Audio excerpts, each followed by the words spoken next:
What's going on, guys? Half Click up here. Welcome back to my Yamaha FZ6R mods and maintenance tutorial series. In today's video we are going to be taking care of this situation, the old Chinese levers. So for the past 7 years, guys, 7 years I've been running these Chinese levers. They started out anodized black and they slowly faded to gold, and now they're faded to just, well, metal. But the thing about it is this. That right there is less than ideal. Now, it doesn't apparently affect the function of the lever at all. It's a bit noisy. It's always been a bit noisy like that. And now this one doesn't really have that bad of slop. It's mostly the clutch lever. But, you know, 7 years of a good run with these guys. They are functional, so like the question is, you know, for 30 bucks, do they work? Yes, they do. But I decided to pull the trigger on the infamous ASV levers. You know, the good ones, the Unbreakables. And of course, we went with blue.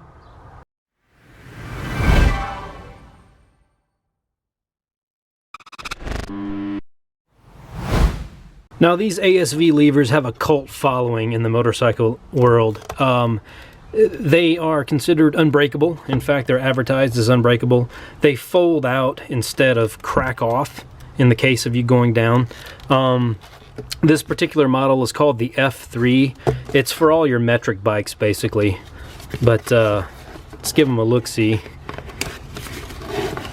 They are very pretty. Very nice piece. I presume these provide a much more durable anodization than the Chinese ones. Let's throw these on the bike and see what they feel like. So we just loosened this sucker with a 10mm.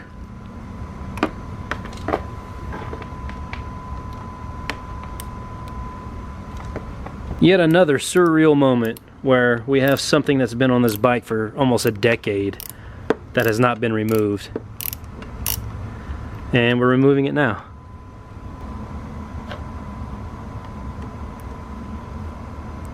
There's that guy. Pop this guy out. Turn your clutch adjuster as close as you can to the actual perch. And what this is going to do is give you the slack you need to get the clutch cable out. Oh, there went our spacer. Let me show you that. So the ASV set comes with one of these as well. Alright, so she's just a dangling here, right? You want to route this guy out of here. See there?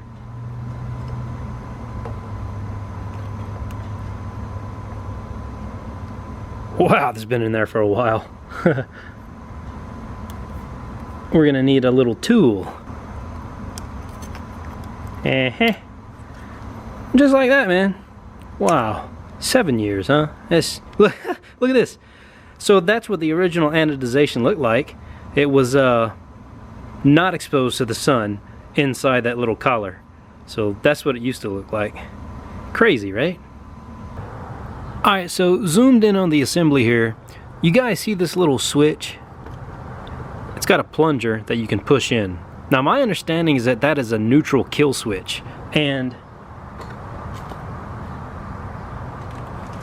the ASV kit actually comes with 2 selections for the adapter that goes on there that actuates that switch. Now, my Fizzer has never required the clutch to be pulled in order to start the motorcycle. And I don't know if that's a problem with my bike, or I really don't know.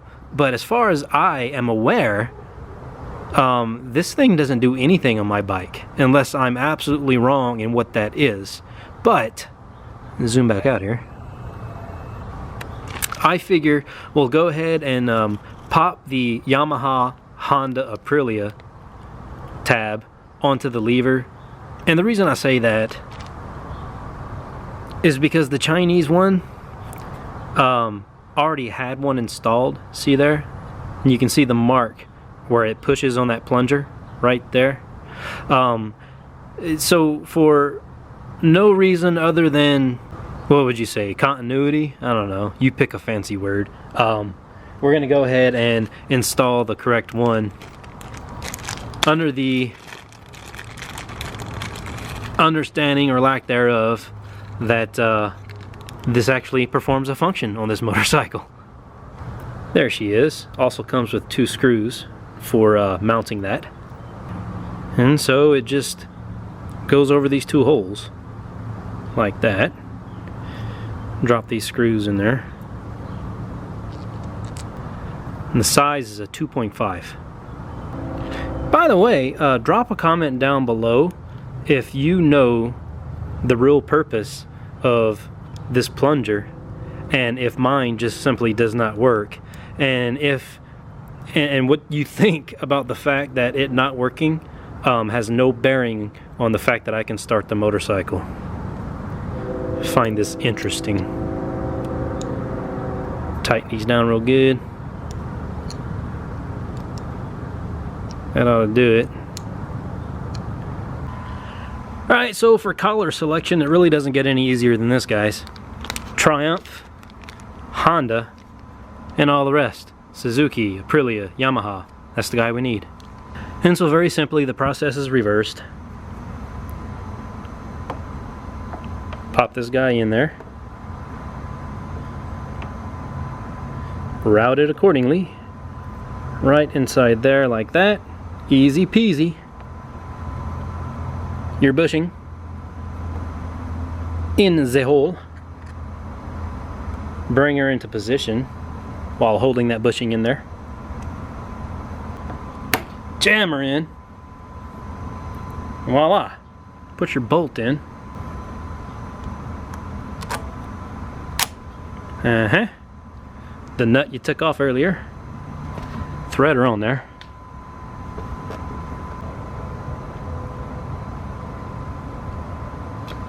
Get our 10mm back in there.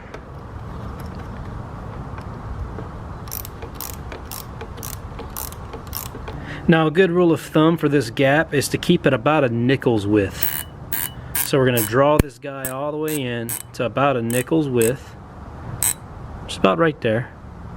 And that should be perfect slack for our clutch engagement. Alright, now how about we address this ridiculous gap?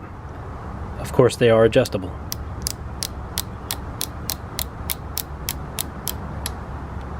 About right there. Super adjustable. Look at that. Very minute action.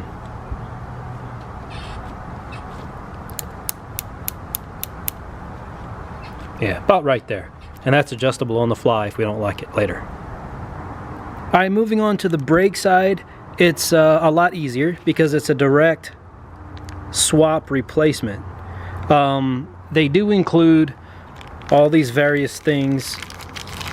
You see here, Honda and Kawasaki motorcycles only. We won't need any of that. Those incorporate push rods and different things. All we will need is this bushing, like on the other side.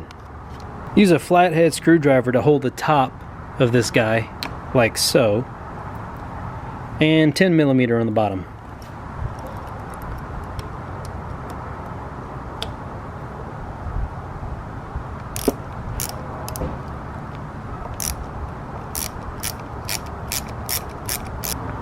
Pop this guy out.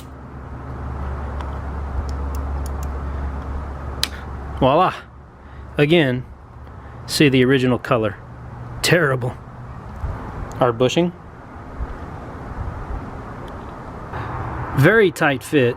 So busted out the rubber mallet and we're gonna grease this guy up.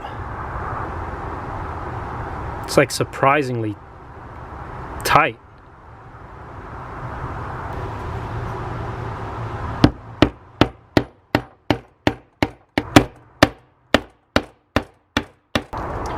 Alright, full disclosure, fast forward several minutes and you see we're almost there, but I actually had to bust out a wood block, place this guy on a t-shirt so it doesn't get all mangled up on the ground. Wood block flat on top with a real hammer to get that started. And I also applied extra grease because I mean, it's less than 1/8 of a millimeter in tightness. Like, seriously. It was questionable. As a matter of fact, I'm going to put the t-shirt underneath there again for good measure.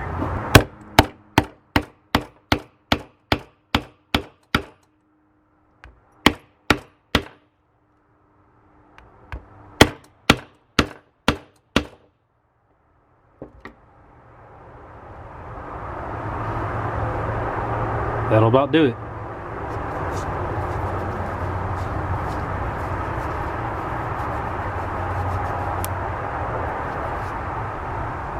Yep, that's flush. Crazy how difficult that was. Literally, just place her in there.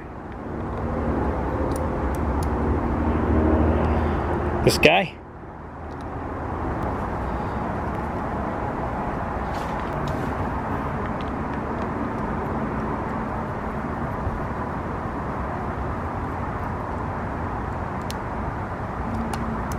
Just like so.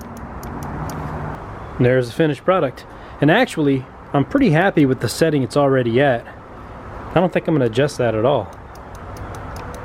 It's nice. Oh, and the Unbreakable feature, obviously. There you go. So instead of snapping off, they fold forward. So, not too bad. They look good. Can't wait to test them out on the street, man. And on the track, for that matter. Well, as always, guys, any questions or comments, drop them down below. As always, this has been me, and that's been you. It's Half Click Up. Catch you guys in the next one. Peace and goodbye.